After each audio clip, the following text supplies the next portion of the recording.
Hello my dear students. आज हम बात करने वाले हैं ग्रेविटेशन चैप्टर के एक बहुत ही इंपॉर्टेंट टॉपिक की, जिसको हम कहेंगे ग्रेविटी। ओके। अगर हम ग्रेविटी की बात करें, अगर हम ग्रेविटी को डिफाइन करें, तो gravitational force due to earth is called gravity. Okay. Earth के कारण जो ग्रेविटेशनल फोर्स लग रहा है उसे हम कहेंगे gravity, and this is a special category of gravitational force. Okay. अगर दो बॉडी के बीच में फोर्स लग रहा है, ग्रेविटेशनल फोर्स लग रहा है, तो उसे हम कहेंगे ग्रेविटेशनल फोर्स। पर अगर अर्थ किसी बॉडी पर फोर्स लगा रही है तो उसे हम कहेंगे ग्रेविटी। ओके। तो यहाँ पर हमने आज जो अभी समझा वो है ग्रेविटी। ओके। और ये तो बहुत ही सिंपल सा कॉन्सेप्ट है ग्रेविटी, पर यहाँ पर हम बात करेंगे एक पैरामीटर की, जिसे हम कहेंगे acceleration due to gravity. Okay. हम आज बात करने वाले हैं acceleration due to gravity. Okay. Due to gravity, जिसे हम स्मॉल जी से रिप्रेजेंट करेंगे, जिसे हम स्मॉल जी से रिप्रेजेंट करेंगे। ठीक है। यहाँ पर कभी कभी एग्जाम में जो 9th ग्रेड के स्टूडेंट होते हैं, उनके एग्जाम में इस टाइप के क्वेश्चन हम पूछते हैं कि ग्रेविटी मतलब स्मॉल जी और कैपिटल जी में क्या डिफरेंस है। कैपिटल जी हमको पता है यूनिवर्सल ग्रेविटेशनल कांस्टेंट है, और स्मॉल जी यहाँ पर ग्रेविटी है, acceleration due to gravity. Okay. तो यहाँ पर अगर हम एक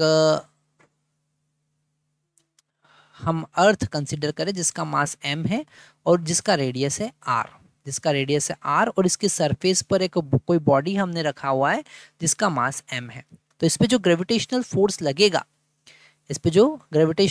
लगेगा, है ना, toward the centre of earth, वो मान लेते हैं f है। और वो कितना होगा? वो होगा g capital M small m divided by R square. अगर अर्थ सरफेस पे है तो ये ध्यान रखना, यहाँ पर कैपिटल आर स्क्वायर लिखा, मतलब at the surface of earth. Okay. At the surface of earth surface पर हम यहाँ पर बात कर रहे हैं। ओके। और इस फोर्स को हम according to Newton second law mass into acceleration लिख सकते हैं, है ना। तो M G is equal to G capital M small m divided by R square. तो स्मॉल m से स्मॉल m यहाँ कैंसिल हो जाएगा, और हमारे पास में ग्रेविटेशनल एक्सेलरेशन, या फिर हम कहेंगे एक्सेलरेशन ड्यू टू ग्रेविटी का फार्मूला आएगा gm बाय आर स्क्वायर। ये जो फार्मूला हम यहाँ पर अभी समझ रहे हैं, ये बहुत ही इंपॉर्टेंट फार्मूला है, क्योंकि केवल और केवल इसी में नहीं, हम मैक्सिमम टाइम इस फार्मूले को यूज़ करते हैं। ओके। तो यहाँ पर gm बाय आर स्क्वायर हमारे पास पे ग्रेविटेशन, और ये जो फार्मूला है ये वापिस से हम यहाँ पर लिख लेते हैं एट सरफेस, अर्थ सरफेस। ये वाला फार्मूला कहाँ पर हम यूज़ कर रहे हैं? अर्थ सरफेस पर। ठीक है। और ये g जो है, स्मॉल g जो है, वो एक वेरिएबल है। क्या है? एक वेरिएबल है ना। जैसे हम अगर मोशन अंडर ग्रेविटी की बात करें तो यहाँ पर स्मॉल g को हम कांस्टेंट कंसिडर करते हैं, और इसका एवरेज वैल्यू अगर हम देखें, है ना, 9.8 मीटर पर सेकेंड स्क्वायर हमको पता है ना। अप्रोक्सीमेट हम इसको राउंड ऑफ करके 10 मीटर पर सेकेंड स्क्वायर ले लेते हैं, है ना। और अगर हम इसको लिखे 32 फीट पर सेकेंड स्क्वायर तो भी कोई गलत नहीं होगा। इसका वैल्यू फिट FPS सिस्टम में कितना होगा? 32 होगा, है ना। तो सॉरी।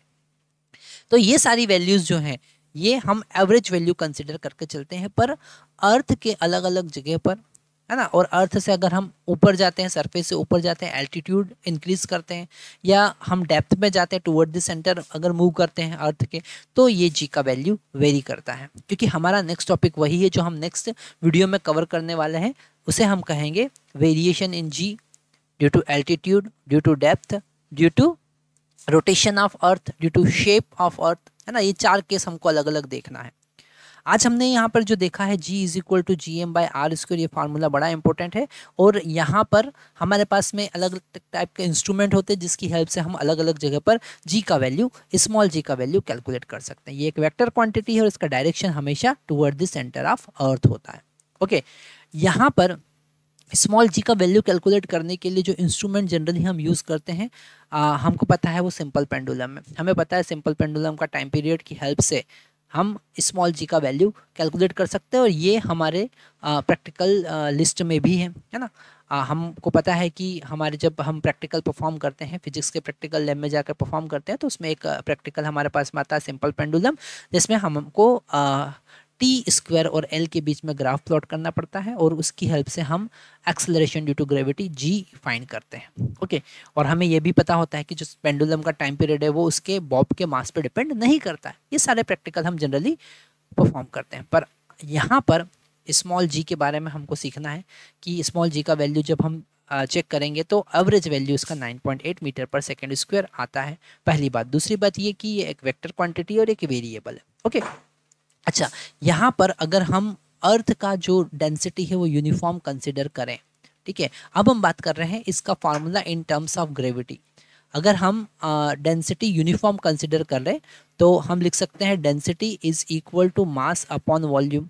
ओके, और अर्थ को एक परफेक्ट स्फीयर कंसिडर करें तो 4/3 पाई आर क्यूब उसका वॉल्यूम लिख सकते हैं।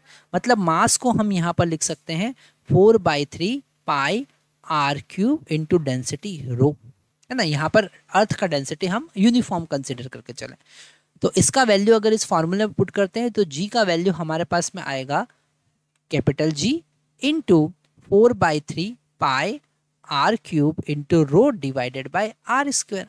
और ये जो क्यूब है ये स्क्वायर से कैंसिल होगा तो हमको g इज इक्वल टू मिलेगा 4/3 पाई आर जी रो। तो ये एक और इम्पोर्टेंट फार्मूला हमारे सामने आता है और इसका हम बहुत ज़्यादा यूज़ भी करते हैं, है ना। तो यहाँ पर जब एज अ डेंसिटी कांस्टेंट हम ट्रीट करके चलेंगे तो हमको ये वाला फार्मूला यूज़ करना है। अगर हम मास कांस्टेंट मान के चलेंगे तो हमको फर्स्ट वाला फार्मूला यूज़ करना है ना। तो ये हमने जो कॉन्सेप्ट सीखे हैं इन कॉन्सेप्ट का आगे हम यूज़ करने वाले हैं और नेक्स्ट वीडियो में हम बात करेंगे variation in gravity due to altitude. अगर हम अर्थ सरफेस से ऊपर जाते हैं तो ग्रेविटी में क्या चेंज आता है, ग्रेविटेशनल एक्सेलरेशन जी में क्या चेंज आता है उसकी बात करेंगे। वो बड़े इंपॉर्टेंट कॉन्सेप्ट हैं क्योंकि आप देखेंगे अगर PYQs देखेंगे जेई के जो हम आगे वीडियोस में आपके साथ शेयर करने वाले हैं उस पर देखेंगे तो इस कॉन्सेप्ट पे बहुत सारे क्वेश्चन हर बार पूछे गए हैं।